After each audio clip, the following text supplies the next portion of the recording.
Hello दोस्तों, स्वागत है आप सभी का हमारे यूट्यूब चैनल इंडियन क्लासेज में। दोस्तों, अगर आप भी क्लास 12th में हैं और बोर्ड एग्जाम 2025 की तैयारी कर रहे हैं तो आज की इस वीडियो में एक महत्वपूर्ण साहित्यिक परिचय लेकर आए हैं आचार्य हजारी प्रसाद द्विवेदी का।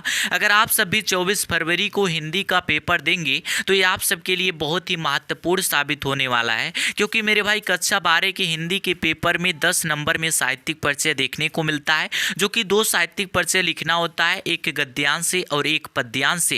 मेरे भाई उसी गद्यांश से एक महत्वपूर्ण साहित्यिक परिचय है आचार्य हजारी प्रसाद द्विवेदी का। आप सभी को एकदम आसान तरीके से बताने का प्रयास करेंगे किस तरीके से लिखना होगा जिससे बोर्ड एग्जाम में पूरे नंबर मिल सके। आज के इस वीडियो में एकदम आसान तरीके से बताने का प्रयास करेंगे। दोस्तों, आप सबको बता दें कि क्वेश्चन जो बोर्ड एग्जाम में पूछा जाता है कि साहित्यिक परिचय लिखते हुए उनकी कृतियों का उल्लेख कीजिए। तो साहित्यिक परिचय क्या होता है, कृतियां क्या होता है, तो आज की इस वीडियो में बताने वाले हैं। देखिएगा, आपसे भले ही साहित्यिक परिचय पूछा जाता है ना, लेकिन सबसे पहले मेरे भाई आपको जीवन परिचय लिखना होता है, क्योंकि कुछ बातें ऐसी होती हैं जिसको साहित्यिक परिचय में नहीं लिखना होता है, उसे जीवन परिचय में लिखना होता है। तो यहाँ पे ध्यान दीजिएगा, आचार्य हजारी प्रसाद द्विवेदी का जन्म सन 1907 ईस्वी में बलिया जिले के दुबे के छपरा नामक ग्राम में हुआ था। इनके पिता का नाम पंडित अनमोल दुबे तथा माता का नाम श्रीमती ज्योतिकली देवी धर्मपरायण महिला थी। अब देखिएगा मेरे भाई, जीवन परिचय का मतलब होता है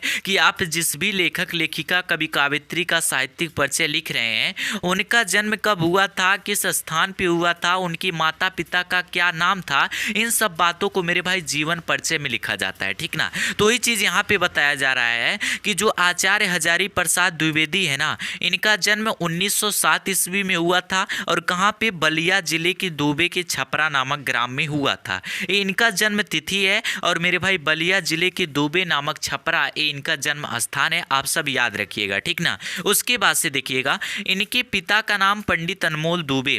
अब जो आचार्य हजारी प्रसाद द्विवेदी है ना, इनके पिता के नाम की बात करें मेरे भाई तो पंडित अनमोल दुबे है, और माता की बात करें तो श्रीमती ज्योतिकली देवी धर्मपरायण महिला थी, ठीक ना। बस इतना बातें मेरे भाई आप सबको जीवन परिचय में लिखना होगा। उसके बाद से हम कहाँ पे आ जाते हैं, साहित्यिक परिचय में। और साहित्यिक परिचय क्या होता है, तो मेरे भाई उन्होंने अब तक कौन कौन सी पढ़ाई किए, किस स्कूल से किए, किस स्थान से किए, और उन्होंने लोगों को क्या संदेश देना चाहते थे, इन सब बातों को मेरे भाई साहित्यिक परिचय में लिखा जाता है। जैसे देखिएगा यहाँ पे क्या लिखना होगा, डॉक्टर हजारी प्रसाद द्विवेदी के निबंधों में अखंड धारा प्रवाहित होती है। अब मेरे भाई जो डॉक्टर हजारी प्रसाद द्विवेदी या फिर कह लीजिए आचार्य हजारी प्रसाद द्विवेदी है ना, उनके निबंधों को इस तरीके से लिखा गया है, इस तरीके से सजाया गया है ना, जिससे अखंड धारा प्रवाहित होती है। इन्होंने लखनऊ विश्वविद्यालय में डीलिट की मानद उपाधि से सम्मानित हुए हैं। जैसे मेरे भाई आप सब 12वीं पास करेंगे, उसके बाद से बीए बीएससी बीकॉम करने का अवसर मिलेगा, ठीक उसी प्रकार से डीलिट भी है और इन्हें सम्मानित भी किया गया, ठीक ना। उसके बाद से देखिएगा, सन 1957 ईस्वी में भारत सरकार द्वारा इन्हें पद्म भूषण की उपाधि से विभूषित किया गया। अब सन 1957 ईस्वी में, इस समय आप सब याद रखिएगा, 1957 ईस्वी में जो भारत के सरकार उस समय थी ना, इन्हें पद्म भूषण की उपाधि से सम्मानित भी किए। मेरे भाई ये दूसरे स्थान पर सम्मान होता है, जैसे कि पहले भारत, मेरे भाई भारत नागरिक होने के नाते भारत रत्न दिया जाता है, जो अच्छा काम करते हैं, लोगों को अच्छा संदेश देते हैं, उन्हीं को मिलता है भारत रत्न, और दूसरे स्थान पे है मेरे भाई पद्म भूषण, ठीक ना। इसमें भी कई कैटेगरी है, जैसे कि पद्म भूषण हो गया, पद्म विभूषण हो गया, पद्म श्री हो गया। तो जिस तरीके से काम किए रहते हैं उसी तरीके से सम्मान दिया जाता है, ठीक ना। उसके बाद से देखिएगा, पंजाब विश्वविद्यालय में हिंदी विभाग के अध्यक्ष भी रहे। पंजाब विश्वविद्यालय में मेरे भाई हिंदी विभाग के, अर्थात एक तरीके से कह लीजिए हिंदी के अध्यापक भी रहे। अनेक गुरुतर दायित्वों को निभाते हुए 1979 ईस्वी को स्वर्गलोक को सिधार गए। मेरे भाई एक बात ध्यान रखना होगा, आप सबको गलती नहीं करनी है कि इस साहित्यिक परिचय में क्या बताया आप सबको कि इन्होंने कौन कौन सी पढ़ाई की है, किस स्थान पे की है, ठीक ना, किस स्कूल से की है, उसके बाद से इन्होंने लोगों को क्या संदेश देना चाहते थे, इन सब बातों को साहित्यिक परिचय में लिख देना है। लेकिन इनकी मृत्यु की बात करें ना, तो मेरे भाई मृत्यु साहित्यिक परिचय से एक लाइन छोड़कर लिखना होगा, या फिर आप सब यहाँ पर जीवन परिचय में ही लिख सकते हैं, ठीक ना।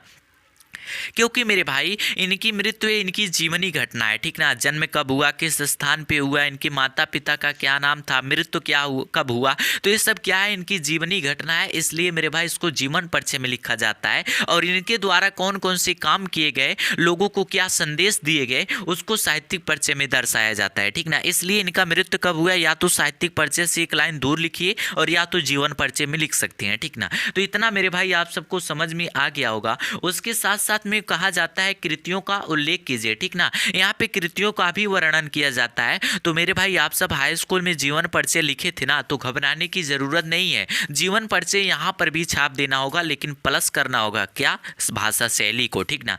देखिएगा इनकी कृतियां हेडिंग डालकर लिखेंगे कि इनकी प्रमुख कृतियां निम्न है और उसके बाद से इनका रचना लिख देंगे। जैसे कि मेरे भाई अशोक का फूल हो गया, विचार प्रवाह हो गया, सूर साहित्य हो गया, बाण भट्ट की आत्मकथा हो गया। ये सब बहुत ही महत्वपूर्ण रचनाएं हैं। मेरे भाई आप सबको पहले से ही बताते आ रहे हैं कि जितने भी आप सब लेखक लेखिका कवि काव्यत्री का साहित्यिक परिचय याद रखिएगा, उनकी रचनाओं को जरूर याद कर लीजिएगा, क्योंकि उनकी रचनाएं मेरे भाई बहुविकल्पी प्रश्न में भी आपको सहायता देंगी, ठीक ना। इसलिए इनकी महत्वपूर्ण रचना कौन कौन सी है। अशोक का फूल, क्वेश्चन भी बन सकता है कि अशोक का फूल किसकी रचना है, आचार्य हजारी प्रसाद द्विवेदी का है, ठीक ना। उसके बाद से क्या बताएं, भाषा शैली लिखना होगा। और भाषा शैली मेरे भाई कोई ज्यादा नहीं बल्कि 1 से 2 लाइन में ही लिखना होता है। देखिएगा द्विवेदी जी ने अपने साहित्य में सरल भाषा का प्रयोग किए हैं। इनकी शैली व्यवहारिक लगती है। भाषा शैली का मेरे भाई सिंपल सा अर्थ है कि जिस भी लेखक लेखिका कवि काव्यत्री का साहित्यिक परिचय आप लिख रहे हैं, वो साहित्यिक परिचय किस भाषा में लिखे हैं, उन्होंने अपने साहित्य को किस भाषा में लिखे हैं, अपनी रचना को किस भाषा में लिखे हैं, उसी बातों को मेरे भाई भाषा शैली में लिख दिया जाता है। और वो भाषा लोगों को कैसा लगता है उसी को दर्शाना रहता है। यहाँ पे क्या बताया जा रहा है कि द्विवेदी जी ने अपने साहित्य में, अर्थात इन्होंने जो अपने साहित्य को लिखे हैं उसमें सरल भाषा का प्रयोग किए हैं और इनकी शैली व्यवहारिक लगती है, अर्थात सबको प्रिय लगती है, ठीक ना। तो मेरे भाई बस इतना ही आप सबको लिखना है। जितना आप सबको बताया, अगर इतना लिख देंगे तो आपको मेरे भाई एक साहित्यिक परिचय लिखने पर 5 नंबर मिलेगा, एक भी नंबर कटने वाला नहीं है, ठीक ना। अगर इस तरीके से लिखेंगे तब आप सबको क्या बताएं कि सबसे पहले जीवन परिचय लिखना होगा, उसके बाद से साहित्यिक परिचय लिखना होगा, कृतियों में क्या करना होगा, रचना के साथ साथ भाषा शैली जोड़ देना होगा, ठीक ना। यही मेरे भाई क्या हो गया, साहित्यिक परिचय के साथ साथ कृतियों का उल्लेख हो गया। और अगर आप भी बोर्ड एग्जाम 2025 की तैयारी कर रहे हैं, 24 फरवरी को हिंदी का पेपर है, तो मेरे भाई इसको वेरी IMP कर लीजिएगा। बोर्ड एग्जाम में प्रश्न जरूर देखने को मिलेगा, ठीक ना। तो दोस्तों उम्मीद करता हूँ ये वीडियो आपको पसंद आया हो। अगर वीडियो पसंद आया तो एक प्यारा सा लाइक कर दीजिएगा। हमारे चैनल पर नए आए हो तो हमारे चैनल को सब्सक्राइब कर दीजिएगा। और इस तरीके से हर रोज़ शानदार वीडियो पाने के लिए हमारे चैनल से जुड़े रहिएगा। मिलते अगले शानदार वीडियो में, तब तक के लिए जय हिंद जय भारत।